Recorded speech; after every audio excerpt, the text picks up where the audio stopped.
Om Swastiastu. Assalamualaikum warahmatullahi wabarakatuh. Shalom, nama budaya, salam kebajikan, dan salam harmoni.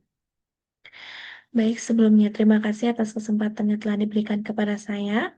Pada kesempatan ini, saya akan mempresentasikan perencanaan pembelajaran berdiferensiasi yang telah saya susun dalam bentuk modul ajar dengan menggunakan pendekatan deep learning dan mengacu pada kurikulum terbaru yang menekankan 8 profil lulusan. Nah, fokus utama dari perencanaan ini adalah diferensiasi konten yang disesuaikan dengan gaya belajar peserta didik, yaitu visual, auditory atau audiovisual, dan kinestetik, tanpa mengubah tujuan dan standar capaian pembelajaran.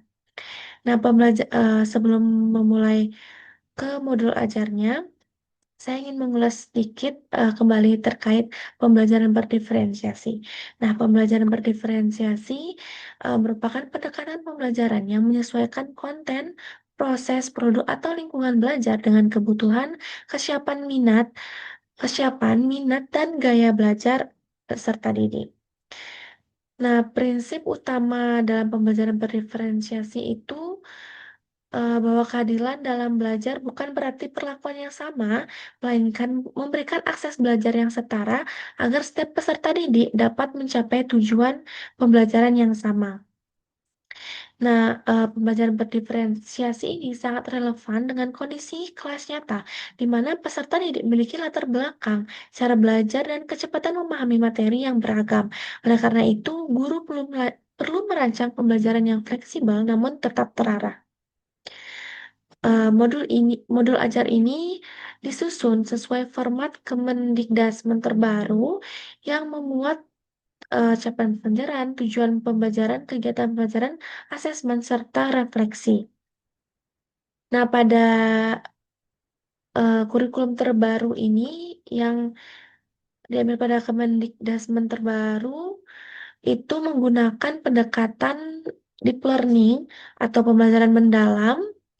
Nah, pendekatan deep learning ini digunakan untuk mendorong peserta didik agar tidak hanya memahami konsep secara luarnya saja, tetapi juga mampu mengaitkan konsep tersebut dengan konteks kehidupan nyata serta merefleksikan proses belajarnya. Langsung saja, di sini saya membuat modul ajar untuk siswa SMA kelas 11. Nah, pertama-tama terdapat identitas modul. Nah, identitas modul itu terdiri atas nama penyusun, satuan pendidikan, kelas atau fase, mata pelajaran, alokasi waktu, dan tahun pelajaran. Di sini saya menggunakan mata pelajaran kimia, yaitu materi laju reaksi pada kelas 11 fase F, di mana alokasi waktunya itu 4 JP atau 2 kali pertemuan, di mana 1 kali pertemuan itu 2 JP, di mana setiap JP-nya itu eh, 90 menit. Sorry, 1 JP-nya itu 45 menit. Jadi setiap 1 kali pertemuan itu 90 menit. Lalu di sini terdapat identifikasi kesiapan peserta didik. Nah, di identifikasi kesiapan peserta didik ini ada pengetahuan awal, di mana pengetahuan awal itu seperti kompetensi awal yang harus dimiliki peserta didik sebelum memulai ke kegiatan pembelajaran. Lalu ada minat, di mana di sini peserta didik itu menunjukkan minat terhadap fenomena kimia dalam kehidupan sehari-hari, khususnya pada laju reaksi. Lalu di sini ada latar belakang peserta didik sehingga eh, kita membuat modul ajar berdiferensiasi seperti eh, kemampuan akademik lingkungan dan pengalaman belajar yang beragam. Lalu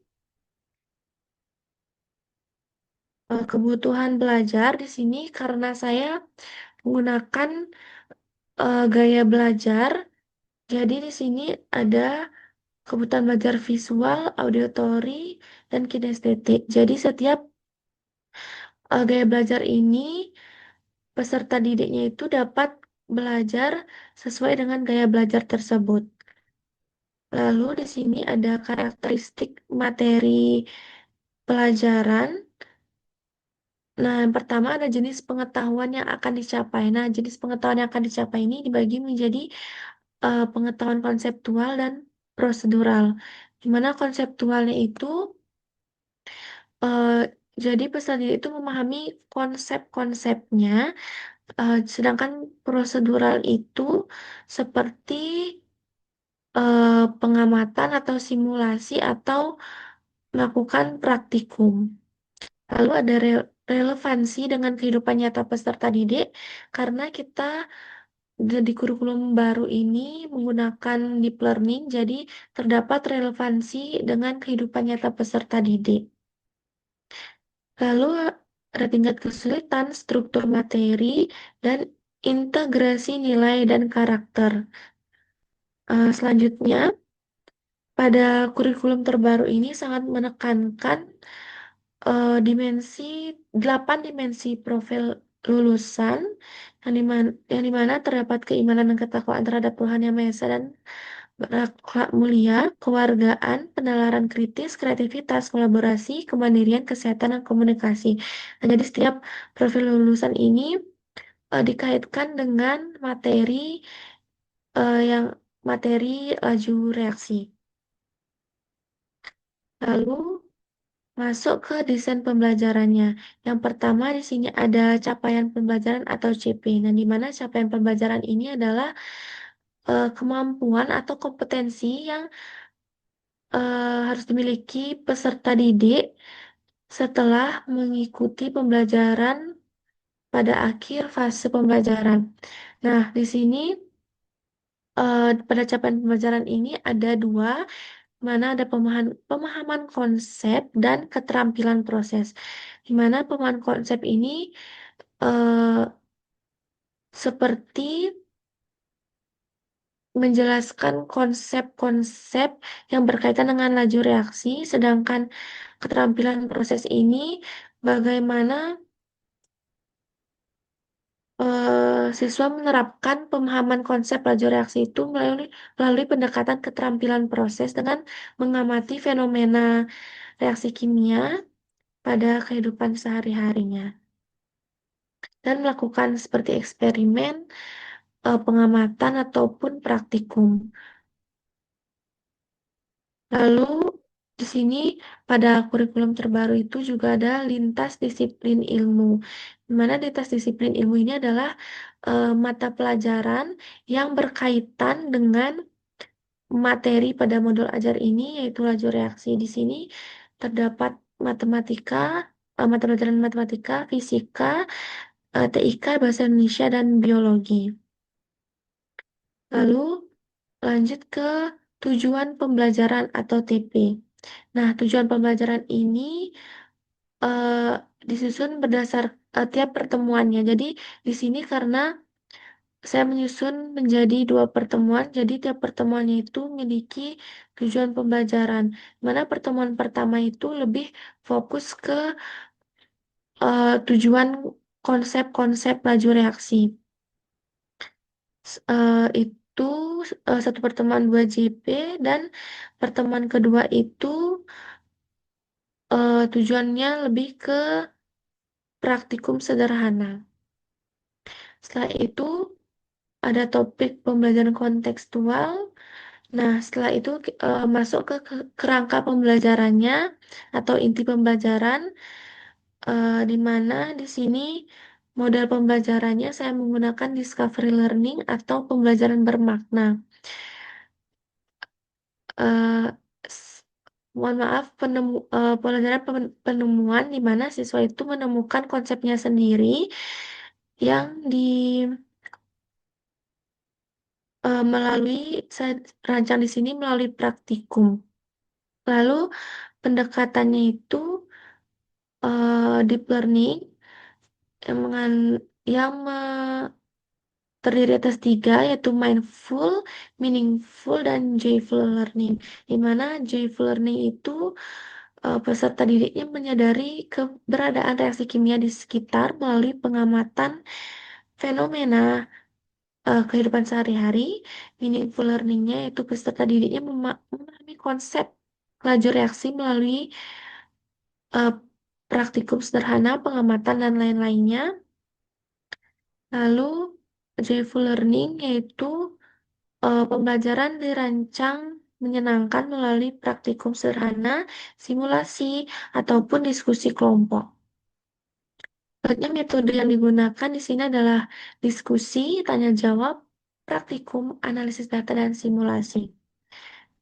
Nah, strategi pembelajaran berdiferensiasi, di mana di sini saya menggunakan diferensiasi konten, yaitu menyediakan materi laju reaksi dalam berbagai bentuk penyajian. Jadi di sini kontennya yang saya diferensiasi, yang dimana menyediakan berbagai bentuk penyajian materi laju reaksi seperti konsep ringkas, presentasi visual interaktif berbasis Canva yang eh, nanti akan saya cantumkan di lampiran, lalu video animasi pembelajaran, infografis faktor-faktor laju reaksi, serta simulasi digital seperti PET. Nah, dengan tingkat kedalaman dan kompleksitas materi yang bervariasi sesuai dengan gaya belajar peserta didik. Lalu pada kurikulum terbaru itu juga terdapat kemitraan pembelajaran, di mana di sini ada tiga, yaitu lingkungan sekolah, seperti penggunaan laboratorium pada saat praktikum, perpustakaan, dan lain sebagainya, lalu lingkungan luar sekolah atau masyarakat, seperti pengamatan fenomena sehari-hari, lalu ada mitra digital, yaitu pemanfaatan platform pembelajaran digital. Setelah itu, di sini ada lingkungan belajar. Nah, lingkungan belajar itu ada tiga, yaitu ruang fisik, ruang virtual, dan budaya belajar. Di mana ruang fisik itu seperti pengaturan kelas dan laboratorium yang melibatkan fisik. Lalu ruang virtual itu seperti penggunaan Google Classroom atau e-learning.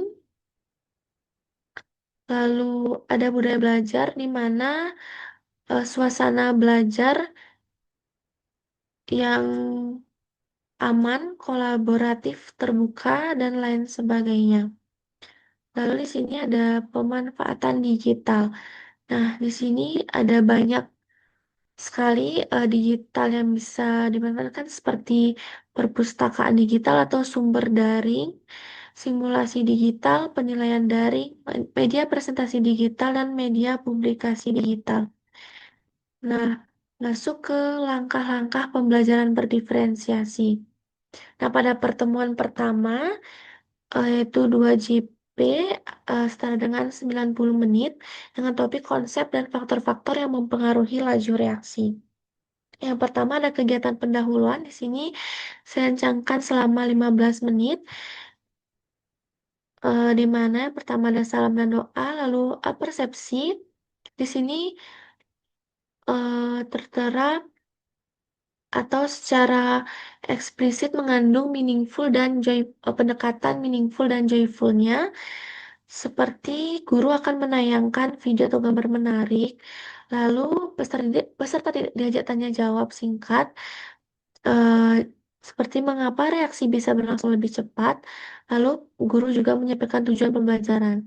Pada kegiatan inti selama 60 menit itu terdapat eksplorasi konsep. Nah, di sini eh, tergambar mindful learning-nya, lalu pembelajaran berdiferensiasinya itu karena di sini saya menggunakan berfokus pada diferensiasi konten, jadi proses dan produknya itu sama. Jadi kontennya saja yang saya variasikan sesuai dengan eh, profil belajar peserta didik. Lalu di sini ada diskusi kelas.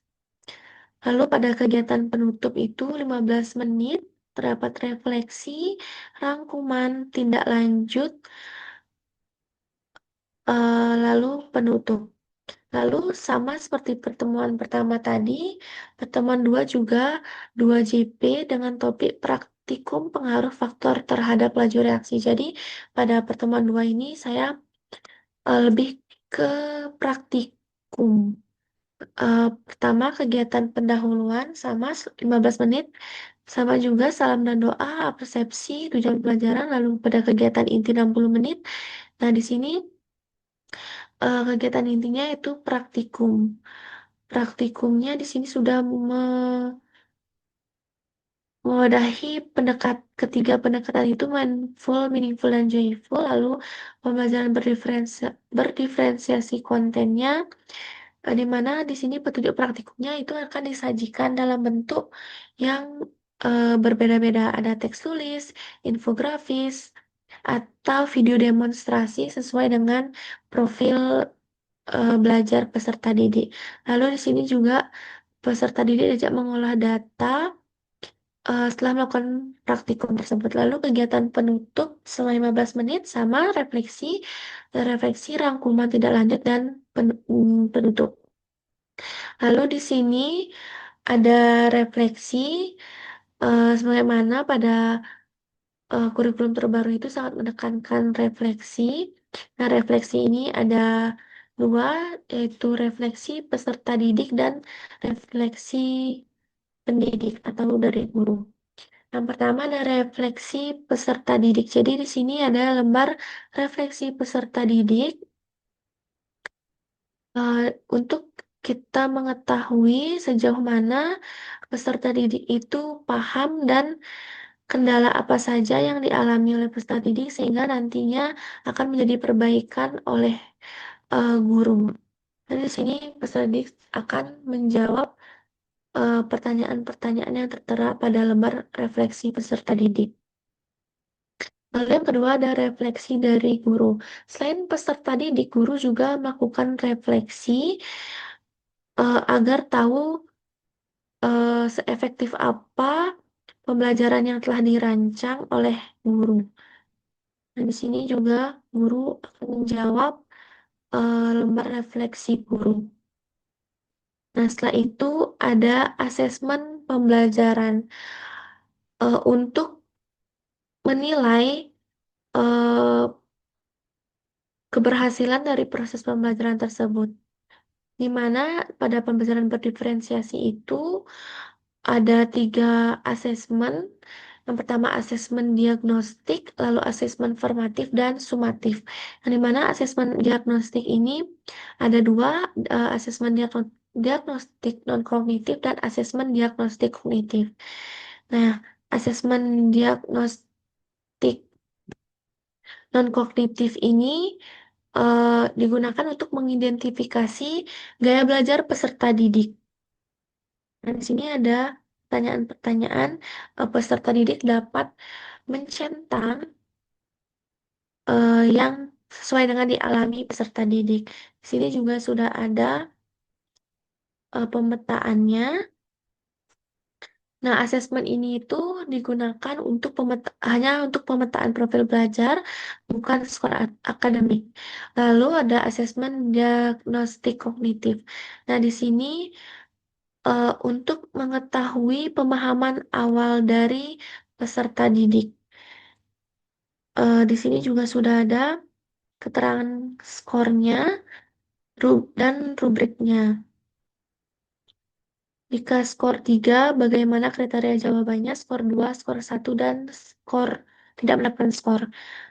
Dan di sini juga terdapat interpretasi hasil asesmen diagnostik kognitifnya. Terdapat rentangan skornya. Dari rentang skor ini dapat disimpulkan interpretasi dan tidak lanjut apa yang perlu dilakukan oleh guru. Lalu asesmen yang kedua yaitu asesmen formatif, di mana asesmen formatif itu dilakukan melalui observasi sikap atau pengamatan sikap berdasarkan 8 dimensi profil lulusan. Di sini sudah tertera instrumen penilaiannya, lalu keterangan skornya, lalu rubrik dan eh, cara penilaiannya, di mana nantinya di sini akan dijumlahkan semua skornya, lalu skor skor perolehan yang diperoleh dibagi skor maksimum, karena skor maksimumnya itu ada 32, lalu dikali 100. Setelah itu asesmen sumatif. Nah, asesmen sumatif ini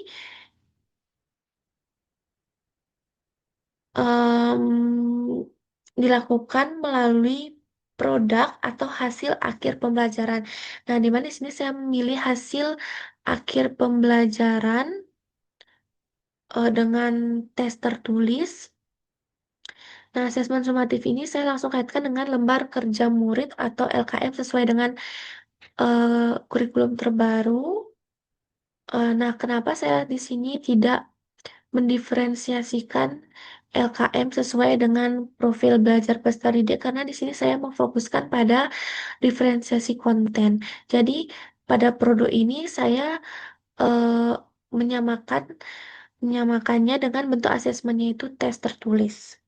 Dengan waktu selama 60 menit. Di sini terdapat soal pilihan ganda dan soal uraian, di mana soal pilihan ganda itu 10 soal dan soal uraiannya itu ada 5. Di sini sudah terdapat kunci jawaban pada soal pilihan ganda, lalu cara menghitung nilai dan rubrik pada penilaian soal uraian, dan cara memperoleh nilainya juga, lalu nilai akhir dengan menjumlahkan nilai pilihan ganda dan nilai soal uraian dengan membagi dua. Lalu yang terakhir di sini ada pengayaan dan remedial, di mana remedial yaitu peserta didik yang hasil belajarnya belum mencapai target akan mm, remedial atau guru melakukan pengulangan materi dengan pendekatan yang lebih individual dengan memberikan tugas individu tambahan untuk memperbaiki hasil belajar peserta didik yang bersangkutan.